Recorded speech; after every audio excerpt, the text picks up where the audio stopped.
My husband said, "Stop acting like you own me. You don't get to tell me where I go or who I'm with." Everyone laughed. I just smiled and said, "You're right. We're not together anymore." When he came home that night, his key didn't work. The locks were changed. The neighbor told him something he'll never forget. They laughed for 17 seconds. I counted each one while standing frozen in my burgundy dress, champagne flute trembling in my hand as Carter's words hung in the decorated conference room like a banner of my humiliation. "Stop acting like you own me, Ruby. You don't get to tell me where I go or who I'm with." 20 colleagues from his company had witnessed my husband publicly dismantling our marriage, their amused faces blurring through tears I refused to let fall. Now at 5:45 a.m. the morning after, I stood in our 19th floor apartment making his coffee with the mechanical precision of someone planning a careful demolition, the locksmith's business card already tucked in my pocket, my phone showing 3 missed calls from the divorce attorney I'd contacted from the parking lot while those 17 seconds of laughter still echoed in my ears. The coffee maker gurgled its familiar morning song while Carter slept undisturbed in our bedroom, blissfully unaware that his theatrical performance had triggered something irreversible. 2 sugars, no cream. I'd made this exact combination 5,110 times over 14 years. This would be the last. My hands moved through the routine while my mind replayed every detail from the party. The way Brad had clinked his whiskey glass against Carter's after the declaration, like they'd rehearsed this humiliation. The way Stephanie from accounting had tried so hard not to look directly at Carter, her pink nails drumming against her clutch. The way the room had smelled of cinnamon and expensive cologne when my world cracked down the middle. The Minneapolis skyline stretched beyond our floor-to-ceiling windows, buildings piercing through morning fog like accusations. This apartment had been my father's final gift to me, his inheritance transformed into what Carter called our investment, despite never contributing a penny toward the down payment or monthly maintenance fees. My consulting business, which I'd built from nothing while supporting Carter through his MBA, paid for our life here. Yet somehow over the years the narrative had shifted. Carter spoke of his apartment, his view, his success story of climbing from junior analyst to senior executive. My name might have been on the deed, but possession, I'd learned, was more about perception than paperwork. I heard him stirring in the bedroom, the expensive sheets rustling, Egyptian cotton, 1,500 thread count, bought with my year-end bonus while he complained about my excessive spending. The irony wasn't lost on me anymore. Nothing was lost on me after last night's clarity. "Ruby." His voice carried that particular morning roughness that once made my stomach flutter. Now it just sounded like gravel. "Coffee ready?"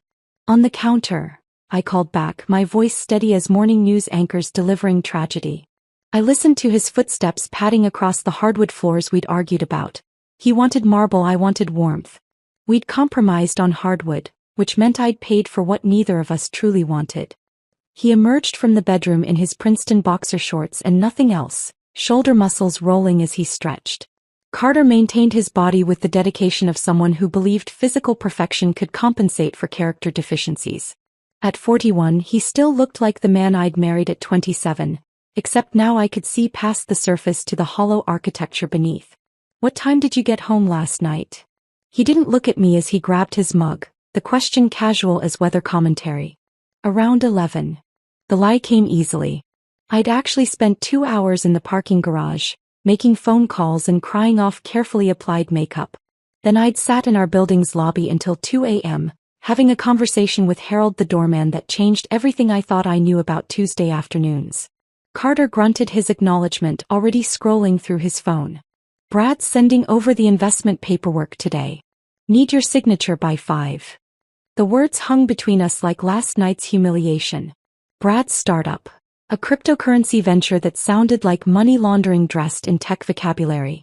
They wanted my father's inheritance, the $400,000 that represented 30 years of his work as a construction foreman, his calloused hands and broken back transformed into my financial security.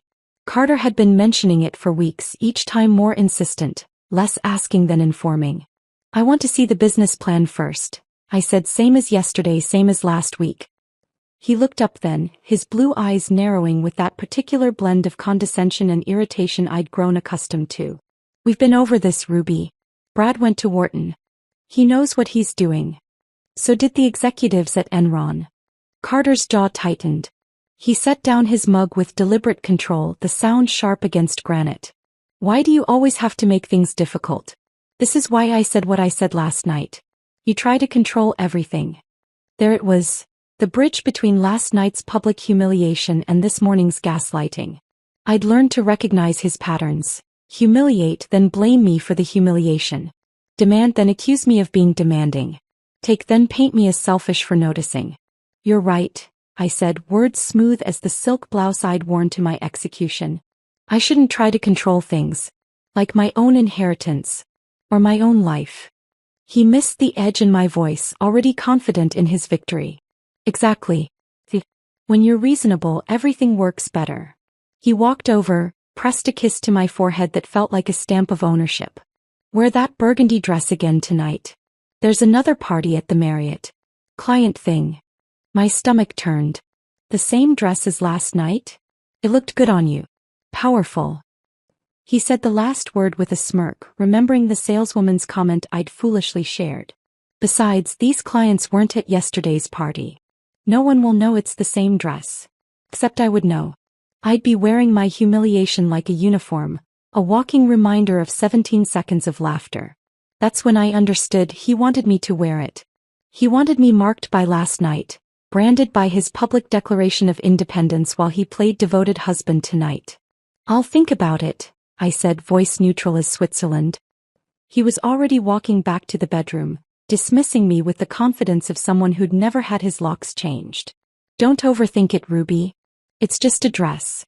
But it wasn't just a dress. It was everything. Every small surrender, every swallowed objection, every time I'd made myself smaller so he could feel bigger.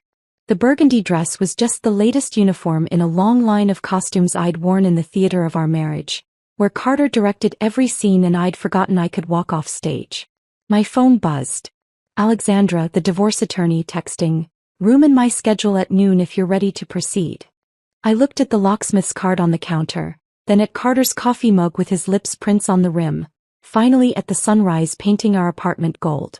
Everything looked different in this light. Temporary, changeable, like a stage set waiting to be struck. Actually, I called toward the bedroom loud enough for him to hear over his shower. I know exactly what I'm wearing tonight. What he didn't know was that I'd be wearing it in my apartment with my locks, living my life. The 17 seconds of laughter had stopped echoing. What remained was the sound of my own heartbeat, steady and certain, counting down to freedom. Carter's hand pressed harder against my lower back as we entered the Marriott's grand ballroom, his fingers spreading across the burgundy fabric like he was marking territory.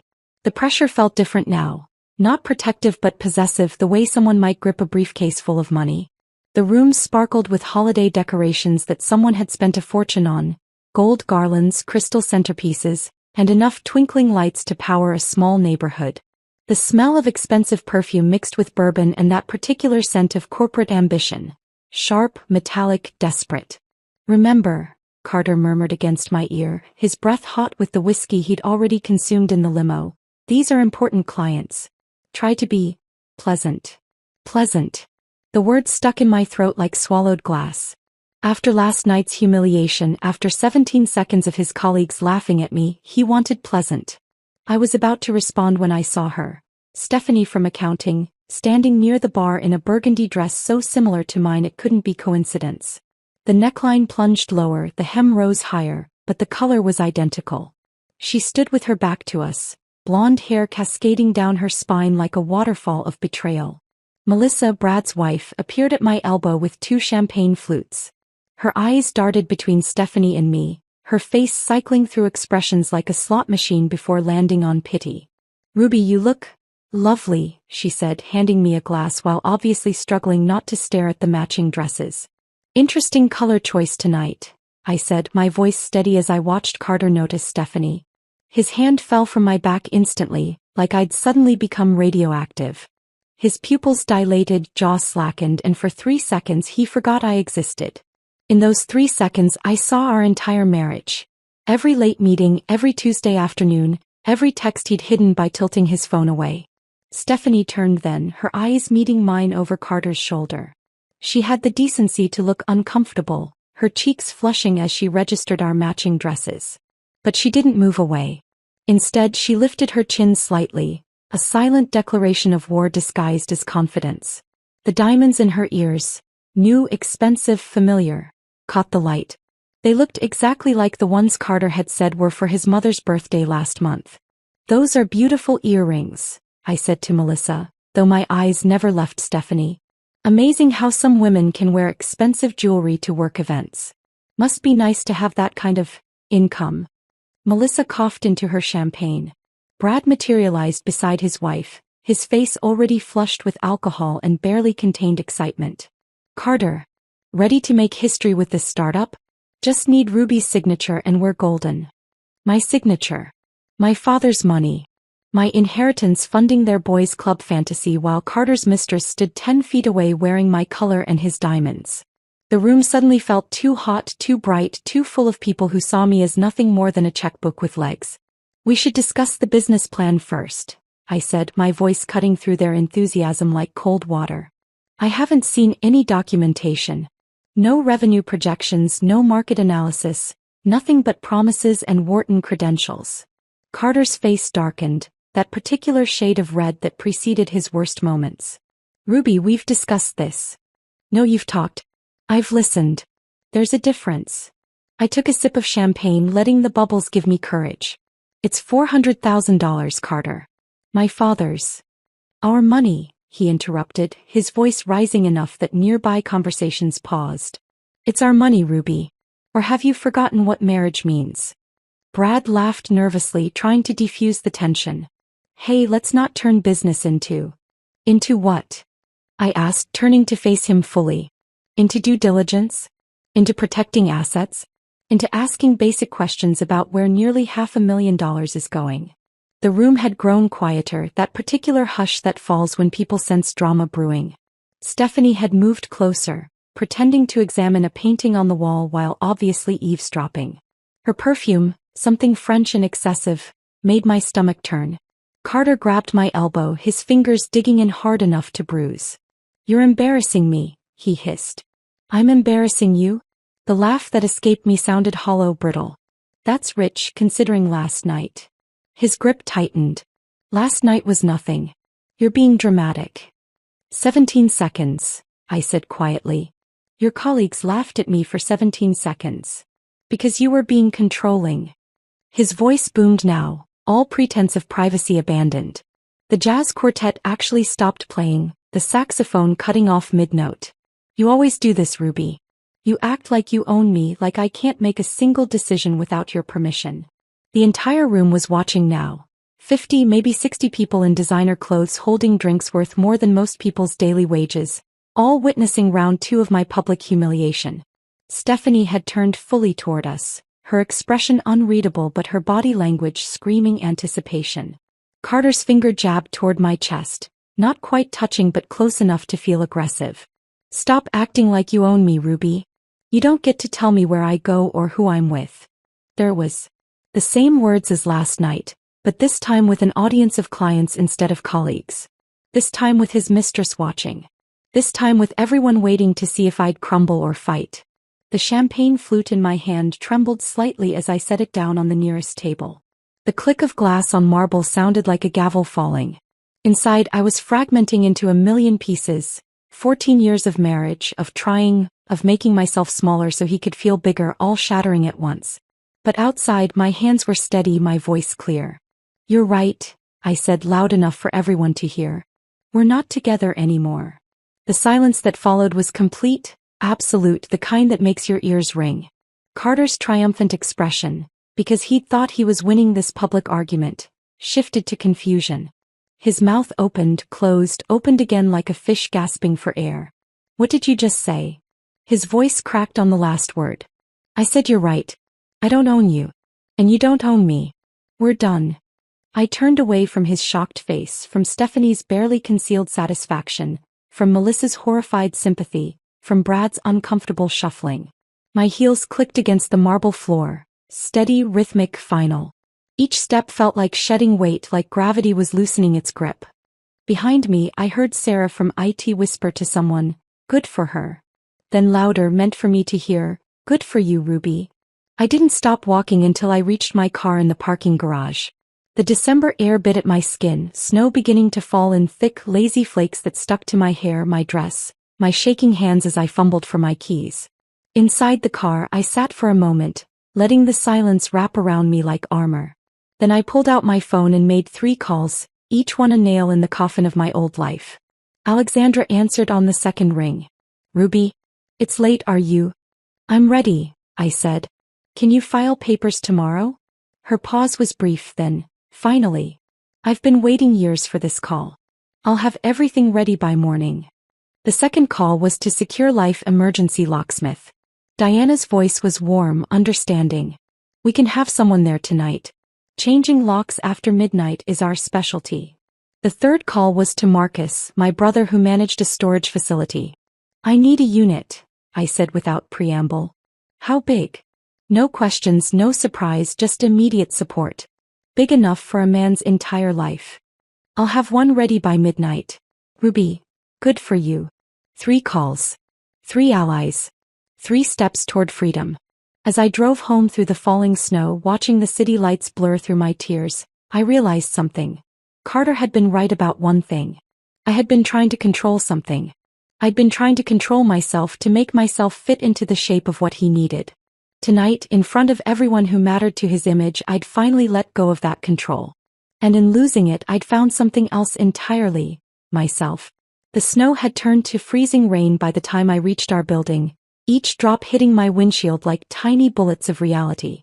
Through the lobby's glass doors, I could see Harold at his desk, and something in his posture told me he'd been waiting.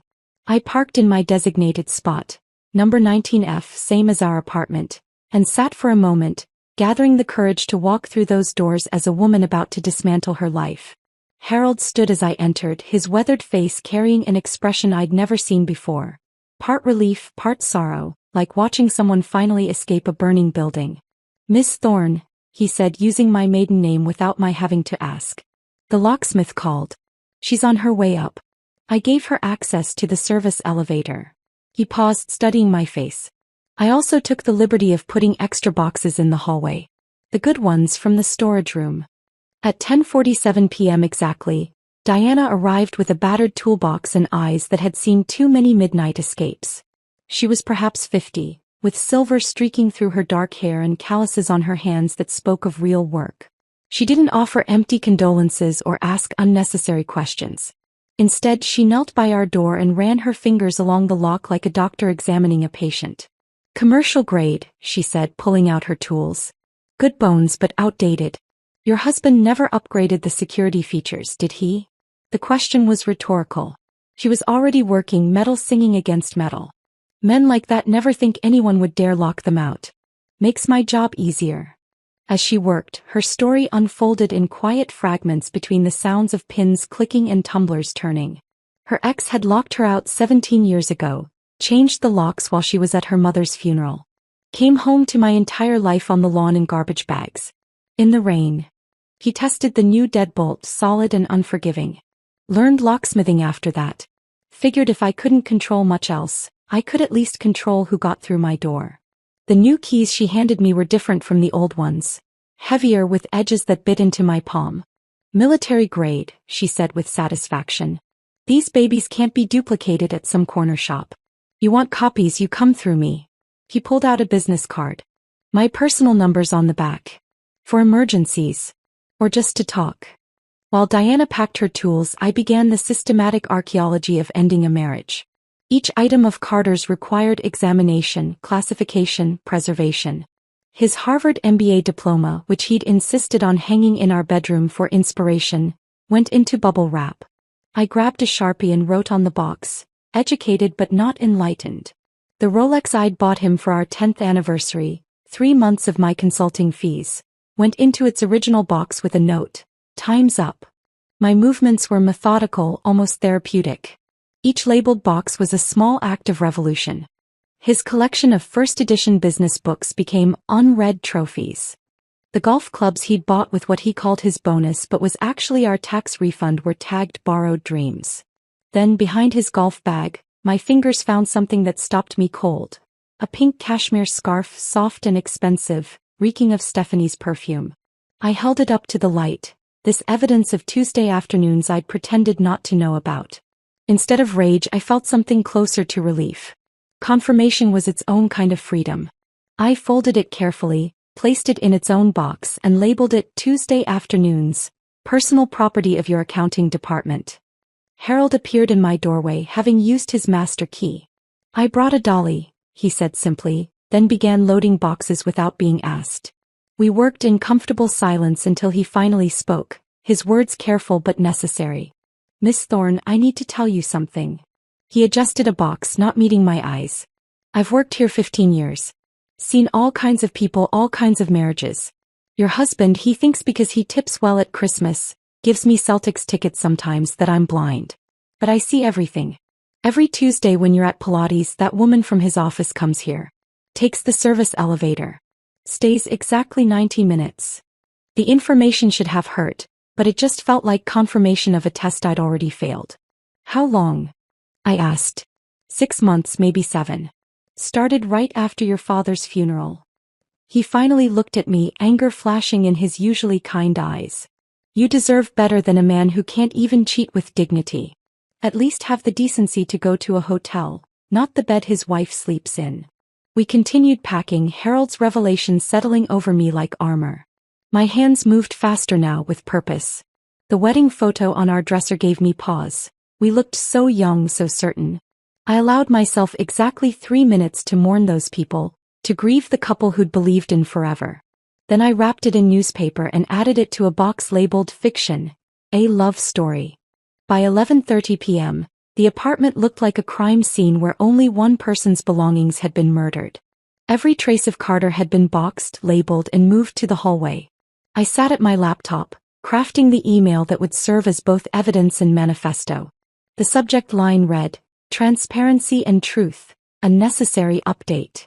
The email itself was surgical in its precision. I attached the security footage Sarah from IT had secretly sent me, Carter's public humiliation of me at the party, his finger jabbing, his voice carrying over the jazz quartet. The video showed him toasting with Brad afterward, celebrating what he thought was his victory. I added screenshots of credit card statements showing his Tuesday afternoon hotel charges, the ones he thought I didn't know about because he used the emergency card. The recipient list was comprehensive. Both sets of parents, his boss, our entire friend circle, his HR department, and because I was feeling particularly thorough, the company's board of directors email list that Carter had left open on our shared computer. My finger hovered over the schedule send button. 2:30 a.m. seemed right, late enough that he'd be locked out and drunk, early enough that people would read it with their morning coffee. Diana had finished installing the new lock mechanism on the door. All done, she announced, testing the handle one final time. Your fortress is secure. I walked her to the elevator, Harold following with her tools. As we waited, Diana turned to me with eyes that understood everything without explanation. The first night's the hardest, she said quietly. You'll want to undo it all, to go back to the familiar pain. Don't. Tomorrow you'll wake up and realize the air tastes different when you're not suffocating. The elevator arrived and she stepped in with Harold, who was heading back to his desk. Just before the doors closed, Harold said, I'll be at my desk all night, Miss Thorne. If you need anything. Even just to know someone else is awake. I stood in the hallway, surrounded by the boxes containing Carter's life, my phone in my hand with the email ready to send. The apartment behind me was mine now. Legally it always had been, but now it felt true. At exactly 11:45 p.m. I pressed send, watching the confirmation message appear. Email scheduled successfully. 15 minutes to midnight. In 2 hours and 45 minutes, Carter would discover his keys didn't work. In 2 hours and 46 minutes, everyone would know why. For now though, I had these 15 minutes of perfect quiet, standing in my hallway with my new keys heavy and real in my hand. The locks had been changed, the emails scheduled, the boxes packed. The midnight operation was complete and I was finally secure. Midnight arrived with the soft chime of Margaret Henderson's grandmother clock, the sound drifting through the thin wall between our apartments. I stood alone in my newly secured space, running my fingers over the fresh keys Diana had left, when I heard a door open in the hallway. Through my peephole, I watched Margaret emerge from 19G in an emerald silk robe and matching slippers, carrying a silver tea service as if midnight visits were perfectly routine. She paused at the boxes lining the hallway, examining my labels with the careful attention of someone appraising evidence. Her fingers traced the words on one box, Tuesday afternoons, and a knowing smile crossed her face. She knocked on my door with 3 precise taps. "Miss Thorne," she said when I opened the door, using my maiden name without explanation. "I believe we have some time before the main event. Would you join me for tea?" Her apartment was exactly what I'd imagined, book-lined walls, oriental rugs over hardwood, and the kind of furniture that whispered old money and good taste. She set the tea service on a mahogany coffee table and gestured for me to sit in a wingback chair that probably cost more than Carter's monthly car payment. "I was a judge for 30 years, Margaret said, pouring Earl Grey with steady hands.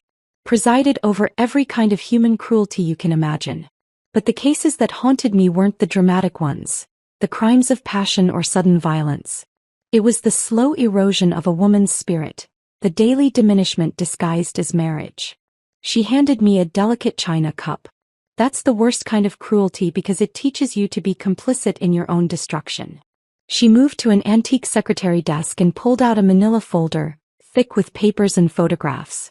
"I started documenting your husband's activities 6 months ago. Not out of nosiness, you understand, but out of concern." She spread the contents across the coffee table. Photographs with timestamps, dates carefully noted in her precise handwriting. "Every Tuesday 1:15 p.m.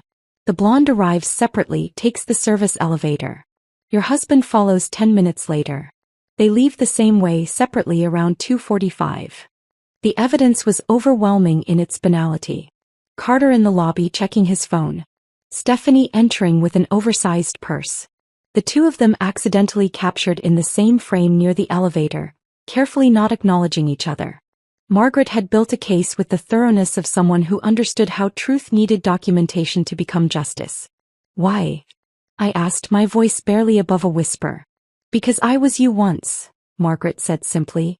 40 years ago, different husbands, same story. But back then nobody documented anything. Nobody helped. Women just disappeared into their marriages and nobody asked questions until they turned up in my courtroom, broken and without proof." He touched one of the photographs. "I promised myself I'd never let another woman go through that alone if I could help it." At 2:23 a.m. we heard the elevator ding. Margaret moved to her door, pressing her eye to the peephole with practiced ease. "He's here," she whispered, gesturing for me to join her. Through the fisheye lens, I watched Carter stumble down the hallway, his gait uneven from alcohol and arrogance. His key card beeped against the lock. Once, twice, 3 times. The confusion on his face would have been comical if it weren't so satisfying. He tried the handle, shaking it with increasing force. "Ruby." His voice was slurred but demanding. "Ruby, open the door." He progressed from confusion to irritation to anger in the span of 30 seconds. "This isn't funny. Open the door right now." Margaret looked at me, one eyebrow raised in question. I nodded.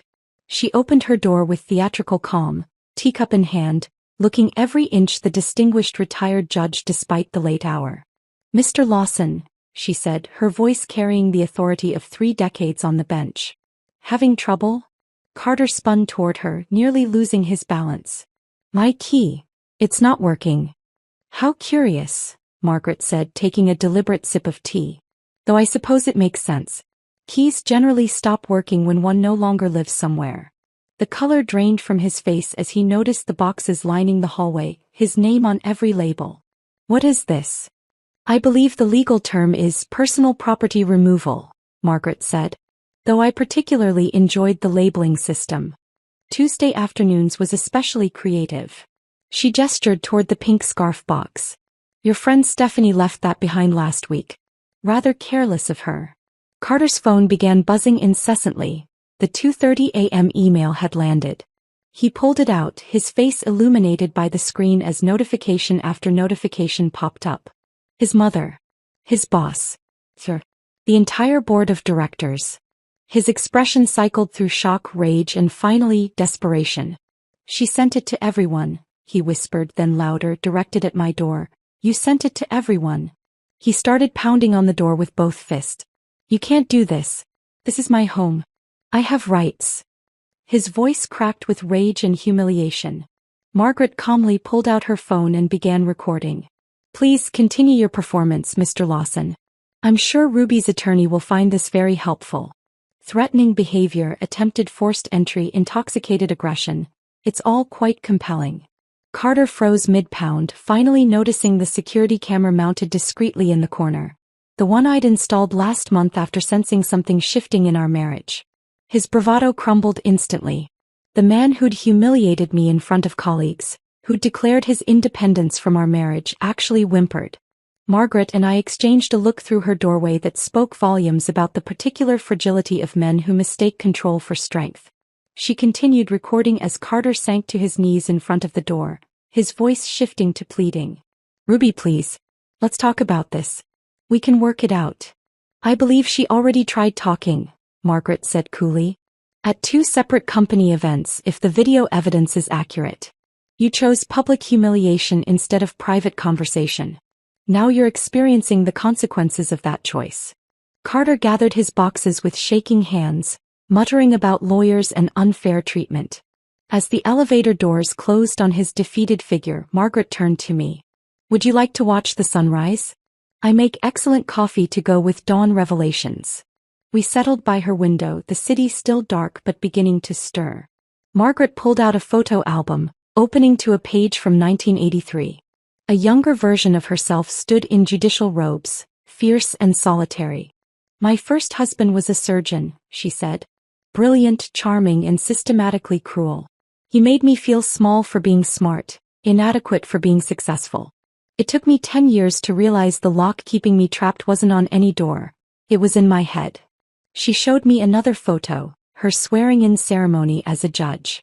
The day after I left him, I felt like I could breathe for the first time in a decade. But it was lonely. Nobody talked about it then. Women just endured or escaped quietly. The sky began to lighten, painting the clouds in shades of pink and gold. Your generation is different, Margaret continued. You document. You share. You refuse to disappear quietly into bad marriages. She raised her coffee cup toward me. To locks that change, both physical and mental. We sat in comfortable silence, 2 women from different generations bound by the same understanding. The city woke around us, and somewhere out there, Carter was discovering that his world had fundamentally shifted while he slept off his arrogance.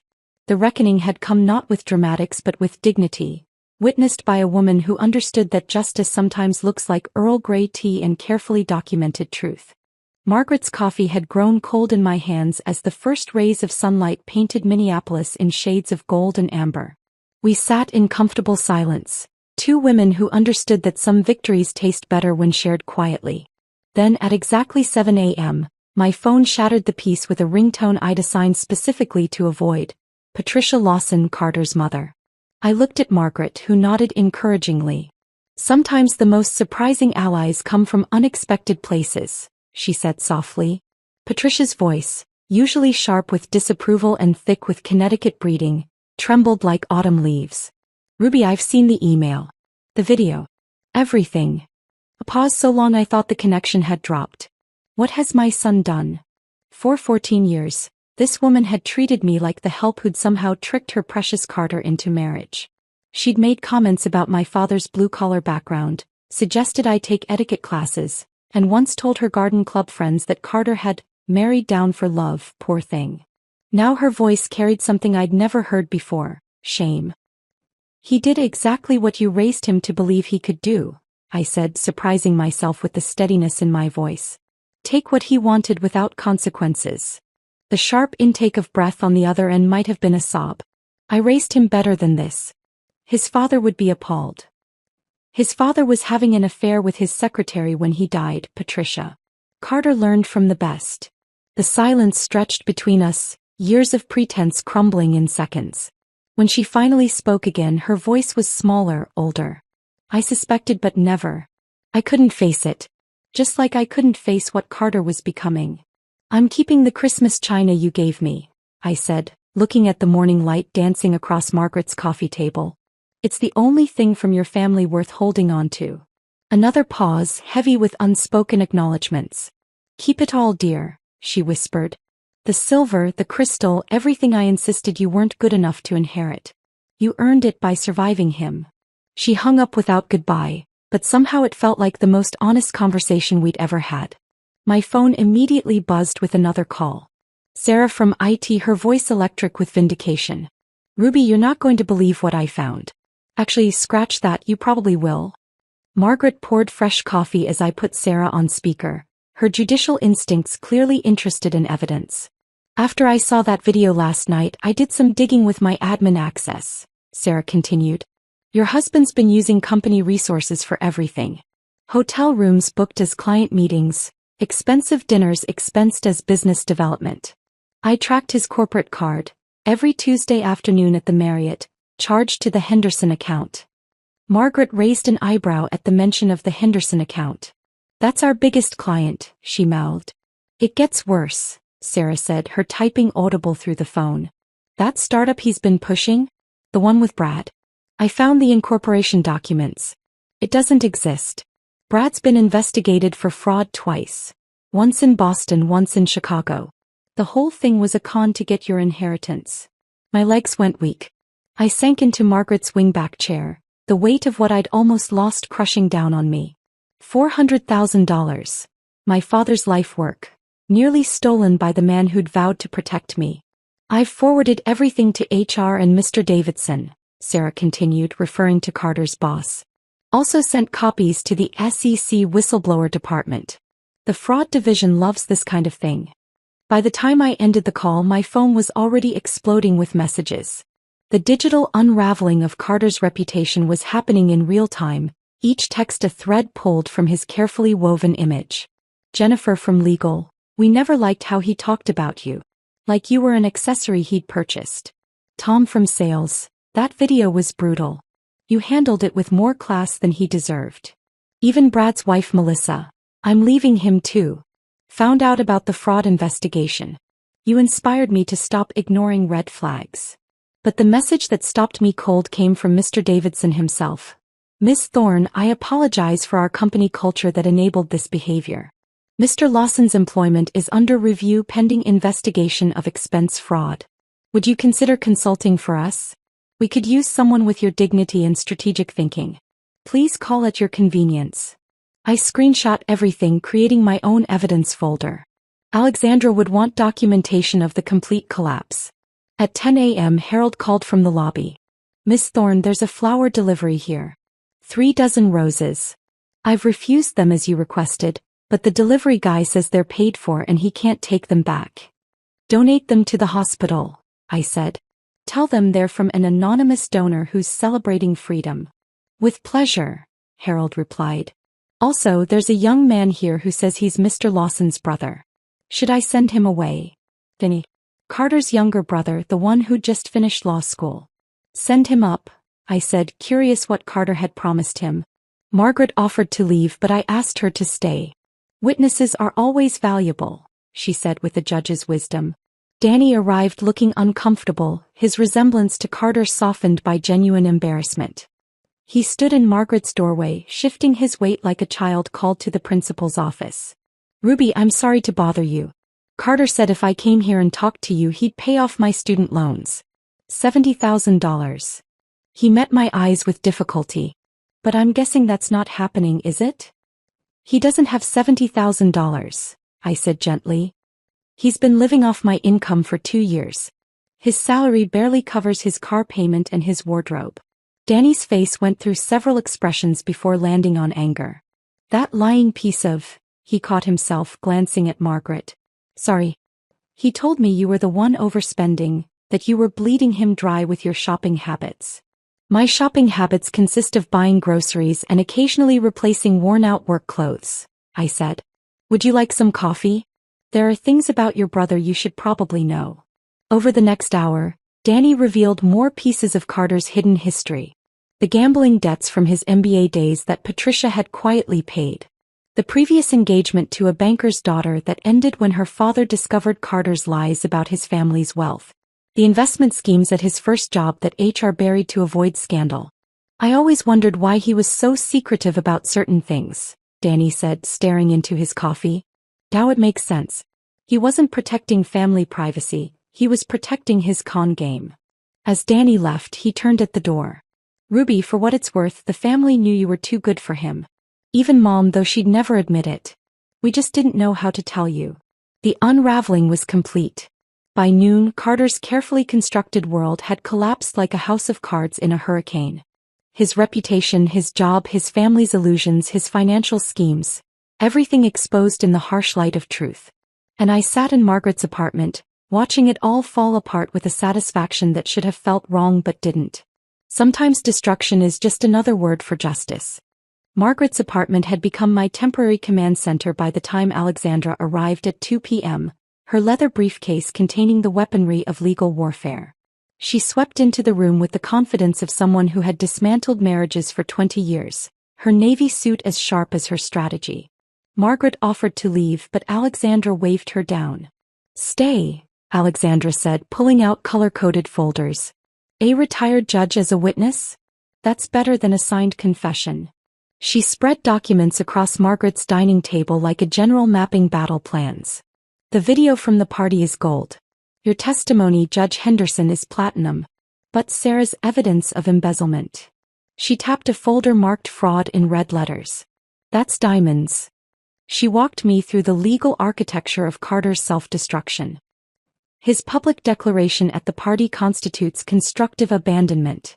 The affair with Stephanie proves infidelity. The financial fraud. She smiled with professional satisfaction. That eliminates any claim to marital assets. He essentially played himself out of his own divorce. "How long will this take?" I asked, running my fingers over the evidence folders. "Depends on our strategy." Alexandra pulled out 2 different timelines. Option 1. Quick and clean. We file everything immediately, push for summary judgment. You're divorced in 90 days. Option 2. We slow play it. Let him marinate in uncertainty while his world continues collapsing. I thought about 14 years of being told I was too emotional, too controlling, too much. 14 years of gaslighting disguised as concern. Make him sweat, I decided. He made me doubt my own reality for over a decade. Alexandra's smile turned predatory. Psychological warfare it is. At 3:30 p.m. my phone buzzed. Harold's voice carried unusual tension. "Miss Thorne, there's a young woman here. Stephanie Mills. She says she has information you need." I looked at Alexandra, who nodded. "Mistresses often become star witnesses," she said quietly. "Let her up." Stephanie arrived looking nothing like the confident woman from the party. Her designer dress had been replaced with jeans and a wrinkled sweater. Her eyes were red-rimmed, mascara smudged despite obvious attempts to clean it. She was younger than I'd realized. Maybe 25, still carrying that post-college uncertainty about the world. "I'm sorry," she said before even sitting down. "I'm so sorry." Margaret, ever the hostess despite the circumstances, moved toward the kitchen. "I'll make tea." Stephanie collapsed into a chair, tears flowing freely. "I didn't know he was really married. I knew he was married, but he said you were separated. Living separate lives. He said you were crazy, vindictive, that you were trying to take everything in the divorce." "When did it start?" I asked, surprised by my own steady voice. 8 months ago. He approached me at a conference in Chicago. Said his marriage had been over for years, but his wife, you, wouldn't accept it. He painted himself as this victim trapped by a controlling woman. She accepted the tea from Margaret with shaking hands. He was so convincing. He showed me around your apartment like he owned it. Talked about selling it after the divorce was final. Alexandra pulled out her phone. "Would you be willing to repeat this on record?" Stephanie nodded, wiping her nose with a tissue Margaret provided. "He promised me everything. A promotion to senior accountant, marriage once the divorce was done, a life together funded by the sale of the apartment." She looked directly at me. "He said the inheritance from your father was actually his trust fund that you'd stolen." The calculated cruelty of his lies took my breath away. He'd inverted our entire reality to seduce a woman barely out of college. Alexandra recorded while Stephanie detailed dates, locations, promises made. Each revelation was another nail in Carter's legal coffin. "There's more," Stephanie said, pulling out her phone. "He sent me photos of jewelry he was going to buy me. Screenshots of real estate listings for our future home. All dated months ago, proving he was planning this while pretending to work on your marriage. My phone rang, Marcus, my brother. His voice was tight with controlled fury. Ruby, you need to know something. I was organizing Carter's boxes in the storage unit when I found something in his golf bag. What kind of something? Bank statements. He has a separate account you don't know about.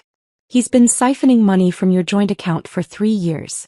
Small amounts, 500 here, 800 there. It adds up to almost $40,000. The rage that flooded through me was different from the hurt of betrayal. This was clean, pure anger, like fire burning away the last threads connecting me to Carter. Send me photos of everything, I said. Already done. Ruby, I could handle this the family way. Make sure he understands consequences. No, I said firmly. The legal way will hurt him more. Criminal charges for embezzlement last longer than bruises. Thursday arrived with an email from Carter's lawyer requesting mediation. Alexandra laughed out loud when she read it. They want to avoid court. Good sign, means they know they're losing. The mediation was scheduled for the following Monday in a sterile conference room downtown. I wore my best suit, not for Carter but for myself. Armor for battle. Alexandra flanked me like a bodyguard. Carter entered wearing his Harvard tie, the one he wore to important meetings. His lawyer, an older man who looked exhausted already, followed behind. Carter's eyes were bloodshot, his usual confidence cracked but not broken. He tried his old smile, the one that used to make me forgive everything. Ruby, he started, voice dripping with practiced sincerity. We can work this out. Remember what we had. Remember Paris. I pulled out the folder Sarah had compiled. Expense reports showing he'd charged our Paris anniversary trip to his company as client entertainment, while texting Stephanie from the Eiffel Tower. I slid it across the table without a word. His lawyer's face paled as he read. This could be criminal fraud. It is criminal fraud, Alexandra confirmed. Along with embezzlement from marital assets, constructive abandonment and documented infidelity. Carter reached for my hand across the table. I pulled back as if his touch might infect me with his delusions. Ruby, please. We had good times. The only thing I remember, I said, my voice carrying the weight of finally spoken truth, is paying for those good times while you planned to steal my inheritance. Alexandra leaned forward. Here are our terms. Miss Thorne keeps all assets including the apartment, savings, and investments. Mr. Lawson keeps nothing except his personal belongings, which have already been delivered to storage. He signs a comprehensive NDA preventing him from discussing the marriage or divorce. In exchange, we don't pursue criminal charges.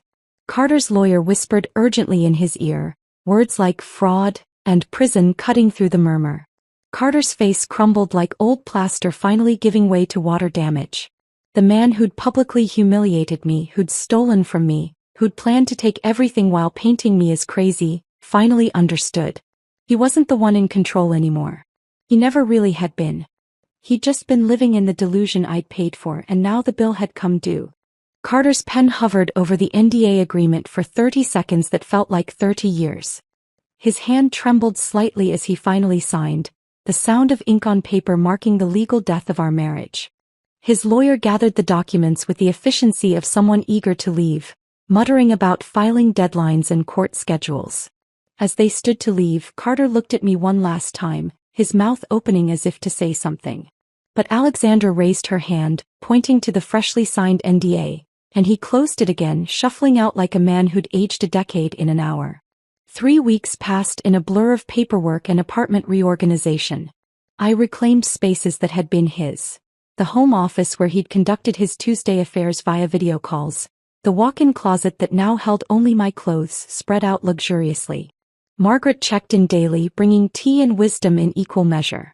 The building's residents had shifted from treating me as Carter's wife to Ruby Thorne, the woman who changed her own locks.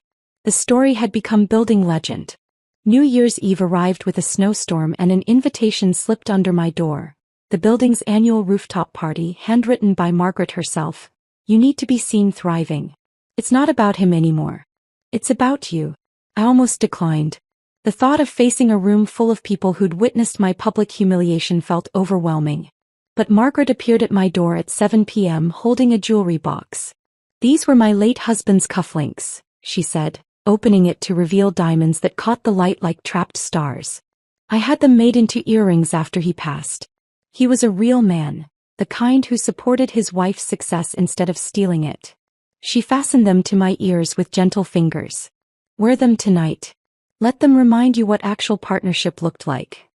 My dress choice was deliberate. Not the burgundy of humiliation or the black of mourning, but fire engine red. The kind of red that announces arrival, demands attention, declares war and victory simultaneously. When I looked in the mirror, I saw someone I hadn't seen in 14 years.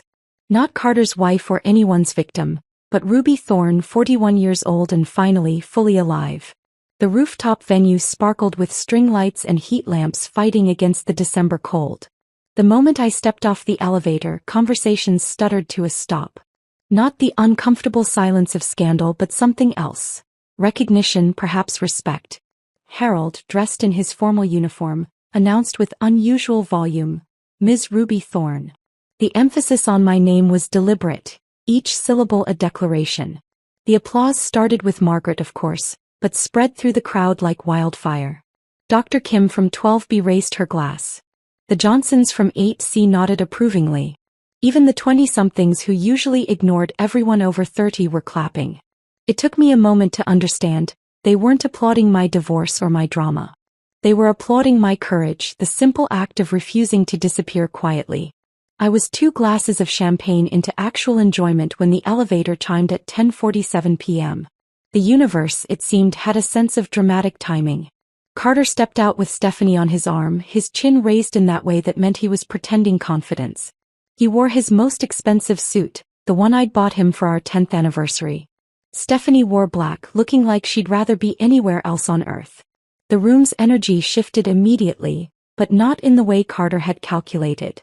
Conversations didn't stop. They deliberately continued, voices perhaps a bit louder, backs turning with synchronized precision.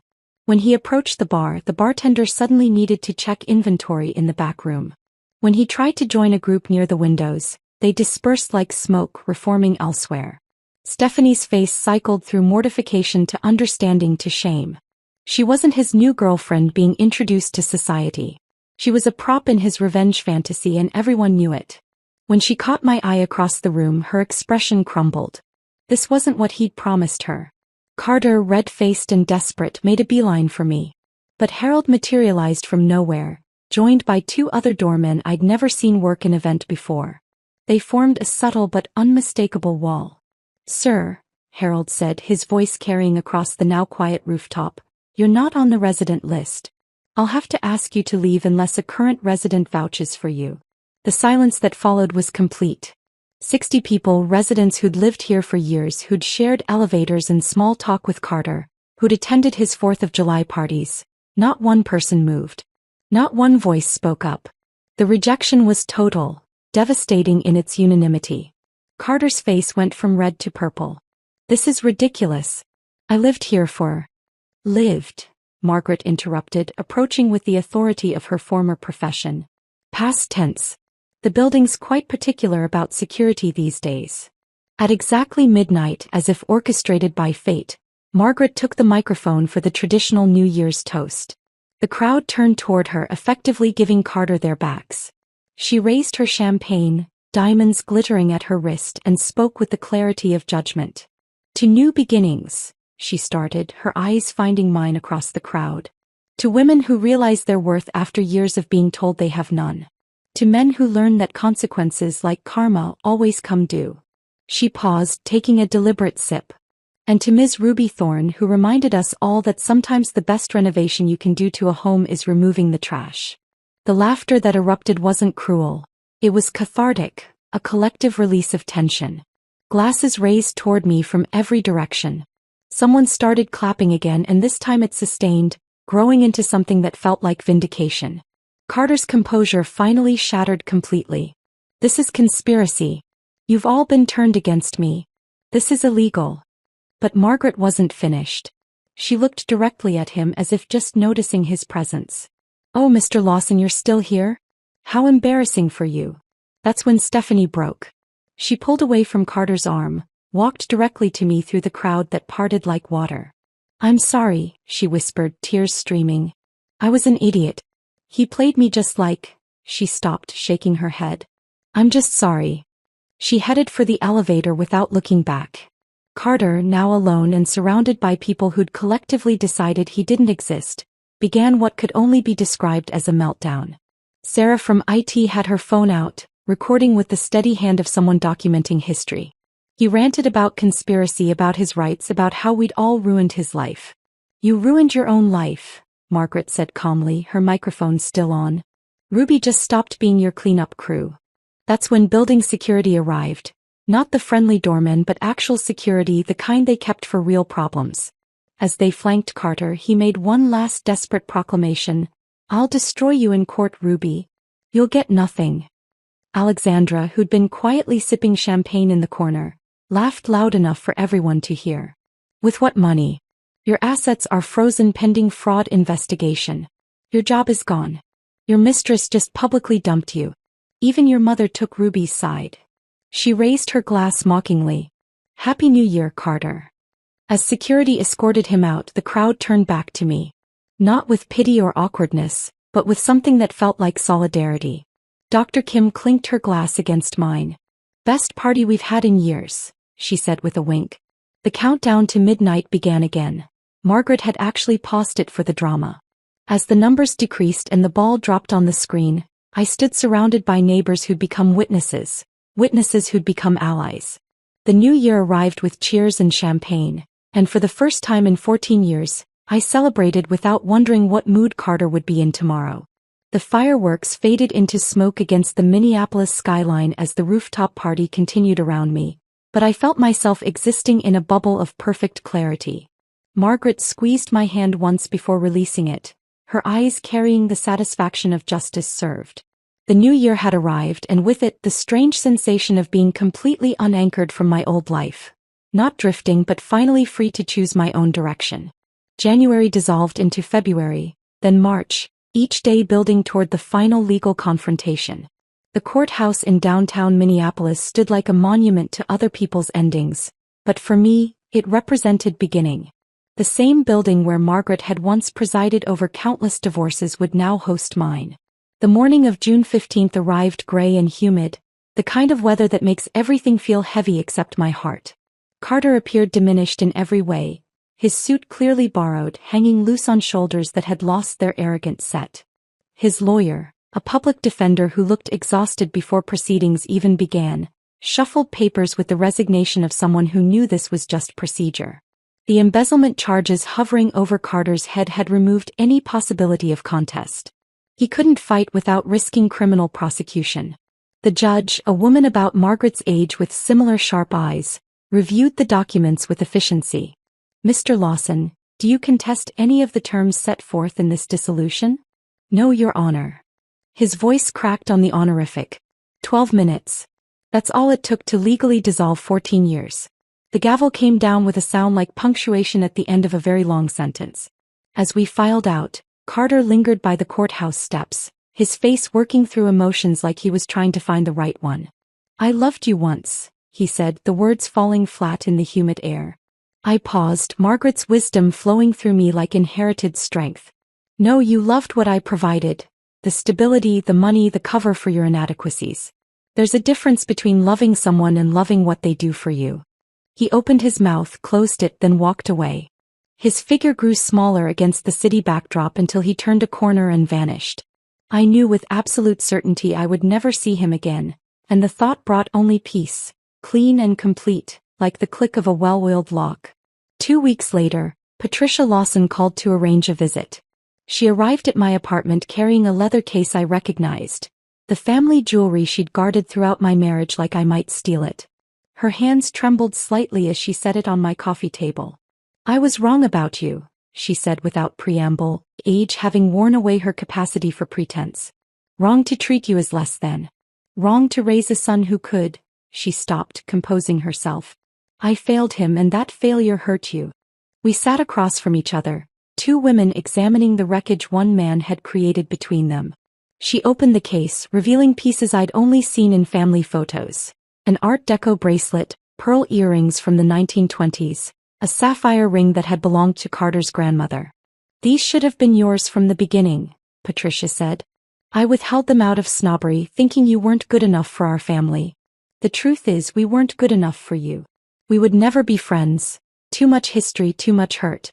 But in that moment we found understanding." She told me Carter was living with Danny now, working at an enterprise location near the airport, dating a woman named Jennifer who thought he was divorced because his wife had been unfaithful. "I hope he's learned," Patricia said, though her tone suggested she knew better. "You taught him the lesson I couldn't, that actions have consequences." Before leaving, she embraced me, not the air kisses of 14 years, but a real hug, the kind that acknowledges shared pain. "Thank you for not destroying him completely," she whispered against my ear. "I only destroyed the fiction," I replied. "The rest was always there waiting to be exposed." By September, my consulting firm had tripled its client base. The story of the woman who locked out her life had become Minneapolis business legend. Female executives sought me out specifically, wanting the strategic mind that could orchestrate such a complete reversal of power. "If you can plan a divorce like a military operation," one CEO told me over lunch, "imagine what you can do for my merger." I moved offices to a building with windows that actually opened, a detail that felt monumentally important. Fresh air whenever I wanted it, no climate control beyond my own preferences. Margaret visited weekly, and together we'd founded something unexpected. The Lock Club, a support group for women learning to control their own doors, both literal and metaphorical. "We should write a book," Margaret suggested one afternoon, watching the group of 12 women sharing stories of escape and triumph. "Call it Changing the Locks, a guide to reclaiming your life." "Maybe," I said, though I was already thinking about chapters' structure, the way truth could become instruction for others trapped behind doors they thought they couldn't change. Now, on this Tuesday morning in October, I stood in my apartment, truly, completely mine, watching another sunrise paint the city gold. The locks had evolved again, smart locks controlled by my phone, a technology that felt symbolic. No physical keys to copy, no mechanical tumblers to pick. Just encrypted digital security I controlled completely. Harold still worked the front desk, still called me Ms. Thorne with obvious pride. Young women in the building sought me out for advice about relationships, careers, self-worth. Last week, a 28-year-old named Emma asked me the question I'd once asked myself. "How do you know when it's time to leave?" "When you realize the lock keeping you trapped isn't on any door," I told her, channeling Margaret's wisdom that had become my own. "It's in your belief that you need someone else's permission to be free. The moment you understand that, you already have the key." My phone buzzed. Another unknown number, probably Carter trying again through some app or borrowed phone. I deleted it without reading, without anger, without any emotion at all. Some doors, once locked, should remain that way. I made my coffee, 1 sugar, oat milk, prepared exactly how I preferred, and smiled at this small rebellion that had become routine. Freedom lived in these tiny choices as much as the dramatic ones. Every preference expressed, every boundary maintained, every decision made without seeking approval was another tumbler clicking into place in the lock of my own autonomy. The morning light caught the diamonds Margaret had given me, the ones that belonged to a man who'd understood partnership. They sparkled against my wrist as I raised my coffee cup in a silent toast to endings that become beginnings, to locks that protect instead of trap, to the woman I'd become by refusing to remain who I was expected to be. The lock that changed everything wasn't just on my door. It was the one I'd finally installed in my own heart, securing my worth from anyone who might try to diminish it again. And that lock, that one would never be changed.